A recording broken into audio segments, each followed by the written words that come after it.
Good afternoon. Well, I'm very humbled by that as an introduction. And I would like to respectfully acknowledge the traditional owners of the land on which we meet today, the Whadjuk people, and honour their elders, past, present, and emerging.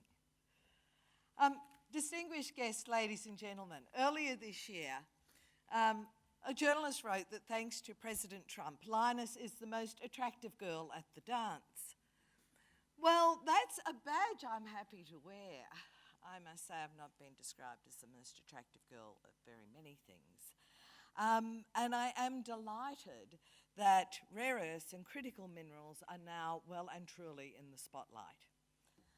Rare earths are essential to digital age technologies, but as a result of decisions made in outside China markets and policy actions taken inside China, outside China users of rare earths are exposed to significant supply risk.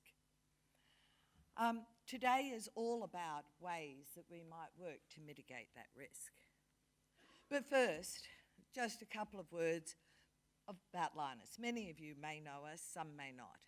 Lynas is the only proven and profitable producer of rare earths outside China. We are the second largest producer in the world, and we are a trusted, reliable supplier of quality materials to our customers. We source our raw material from our world-class Tier 1 resource at Mount Weld. We mine and concentrate right here in Western Australia, and we ship that concentrate to our state-of-the-art plant in Malaysia, where we separate and refine the material. We built our business from the ground up as an environmentally responsible rare earths producer, a fact that is highly valued by our customers. And despite some press to the contrary, I have to tell you, rare earths is no more and no less challenging than any other industrial process. You can run it sustainably or you cannot. Many others have already commented on the many end users for rare earths materials. All these products and more use rare earths, all a part of our everyday life. But rare earths are used in very small quantities in these products, and the CEOs of the companies that produce these materials will rarely think about rare earths based on their cost. The bill of materials for a car might be $25,000, and rare earths will only be a couple of $100. But when faced with a threat to supply, CEOs quickly sit up and take notice because they cannot manufacture their products without rare earths. And those CEOs have had to sit up and take notice twice, just in the last decade. And that's when China has threatened to stop supply. The risk created by this distorted market will only increase as applications continue to grow. And the dilemma for outside China markets is that sustainable rare earth supply is about so much more than just digging up the right dirt. This is a simple representation of the supply chain for magnetic materials. Today, China is present and dominant in each step of this supply chain. 30 years ago, China was not in this position. The Chinese industry had resource, but not the downstream steps. With government policy targeted at delivering significant value to the Chinese economy and jobs in the high employment downstream steps, China has executed an integrated strategy with discipline and much success. They have created a knowledge base, critical mass, and supply chain cost efficiency. By comparison, outside China, the industry is fragmented. We have both ends of the value chain covered. Japan, the US, and Europe, and others have OEMs and component manufacturers. Australia and the US have mining.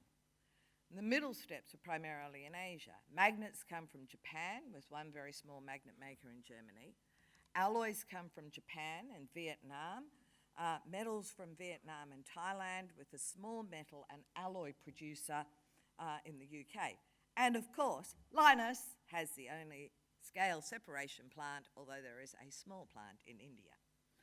The question for outside China markets and manufacturers is this: Do we want to be able to continue to manufacture the products based on rare earth technology, or are we happy to continue to be disintermediated? For 3 decades, outside China manufacturers, especially in Europe and the US, have been complicit in supporting a strategy that has delivered a concentrated and at times distorted market, which can ultimately threaten their businesses, and all for the sake of cheaper inputs. So my vote is resolutely on the side of continuing to manufacture. I think the discussion here today suggests that many governments agree. So the question is, what can governments do? China has given us a perfect case study of how governments can support their rare earths industry.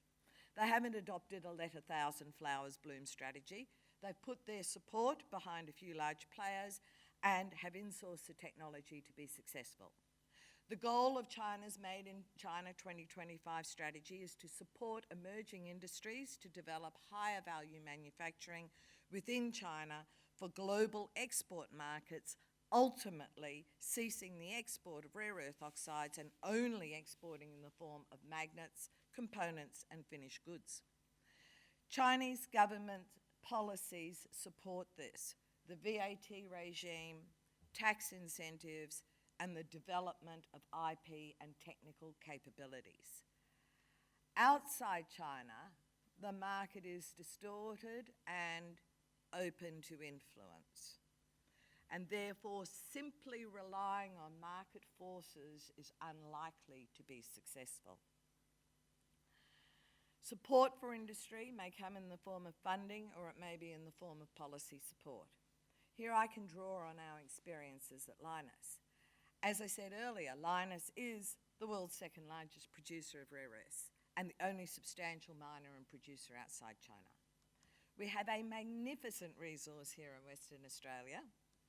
We have the world's most modern processing plant in Malaysia. Lynas has invested over $1.3 billion on developing and improving these facilities.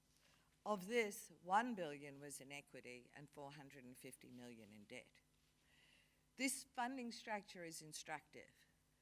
Whilst we can focus on the imbalance in the market, Lynas is proof that funding can be sourced for a quality project. However, the quality of the debt funding was an absolutely crucial part of Lynas's success. Our senior secured lender is JARE, a special purpose vehicle principally funded by JOGMEC, the Japanese government, in partnership with Sojitz. Our secondary debt was via a convertible bond. JARE has been a patient and supportive lender, as governments can be. And that patience was critical for Lynas. The ramp-up of rare earth processing is not easy. It will always take time, and in that time, market conditions can be very unfavourable. There were 2 rare earths companies that started after the 2011 crisis, Lynas and Molycorp. We both faced challenges with our ramp-up schedules. During this time, rare earths prices dropped to punishingly low levels. We survived with the support of our lenders. We were able to continue and ultimately to flourish. The funding arrangement with JARE has been excellent for our business. It has also been excellent for Japanese industry.